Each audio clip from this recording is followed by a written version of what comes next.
എത്രയൊക്കെ ടാസ്ക് ചെയ്യേണ്ട എന്ന് പറഞ്ഞാലും നെവിൻ്റെ ഒരു ഭാഗ്യം നോക്കിയേ. പണപ്പെട്ടിക്ക് പകരം ഈ വീക്കിൽ ബിഗ് ബാങ്ക് വീക്ക് എന്നായിരുന്നു ബിഗ് ബോസ് അനൗൺസ് ചെയ്തത്. അതുകൊണ്ട് തന്നെ പണം പല വഴിയിലൂടെയാണ് വന്നുകൊണ്ടിരിക്കുന്നത്. ആദ്യം 10,000 രൂപയുടെ പണപ്പെരുമഴയായിരുന്നു. എന്നാൽ അതിനുശേഷം പണം വന്നിരുന്നത് സ്റ്റോർ റൂമിലൂടെയായിരുന്നു. അതും 15,000 രൂപ. ഈ വീക്കിലെ റേഷൻ സാധനങ്ങൾ സ്റ്റോർ റൂമിൽ വെക്കുന്നതിൻ്റെ കൂട്ടത്തിൽ ഒരു ബോക്സിൽ അടച്ച നിലയിലായിരുന്നു 15,000 രൂപയുടെ ചെക്ക് ഉണ്ടായിരുന്നത്. അത് കണ്ണിൽ പതിഞ്ഞതോ നെവിൻ്റെ കണ്ണിൽ. നെവിൻ അത് തുറന്നു നോക്കിയപ്പോൾ തന്നെ അത് പൈസയാണെന്ന് മനസ്സിലാക്കിയപ്പോൾ ആളത് പോക്കറ്റിലിട്ടു. എന്നാൽ ഇത് കൈയോടെ ആദില പൊക്കുകയായിരുന്നു.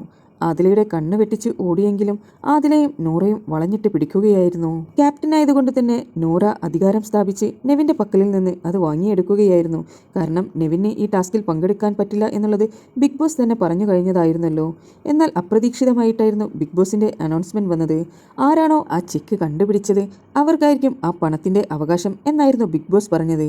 അപ്പോൾ മറ്റുള്ള ഹൗസ്മേറ്റ്സ് പറഞ്ഞു നെവിന് ഈ ടാസ്കിൽ പങ്കെടുക്കാൻ പറ്റാത്തത് കൊണ്ട് തന്നെ അത് നെവിന് യൂസ് ചെയ്യാൻ പറ്റില്ലല്ലോ എന്ന്. ആ സമയത്ത് നെവിൻ പറഞ്ഞു, എനിക്കാണ് കിട്ടിയത് എങ്കിൽ എനിക്ക് ഇഷ്ടമുള്ളവർക്ക് അത് കൊടുക്കാലോ എന്ന്.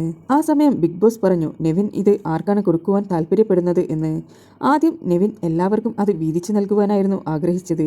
എന്നാൽ നൂറയുടെയും ആദിലയുടെയും എല്ലാം പിടിവാശി കാരണം നെവിൻ ആ മുഴുവൻ എമൗണ്ടും അക്ബറിന് കൊടുക്കുകയായിരുന്നു. അക്ബറും നെവിനും തമ്മിൽ ചെറിയൊരു ധാരണയിലെത്തിയിട്ടുണ്ട്. ഇവിടെ നിന്ന് കളക്ട് ചെയ്യുന്ന എല്ലാ പൈസകളും അക്ബറിന് നെവിൻ കൊടുക്കാമെന്ന് പറഞ്ഞു.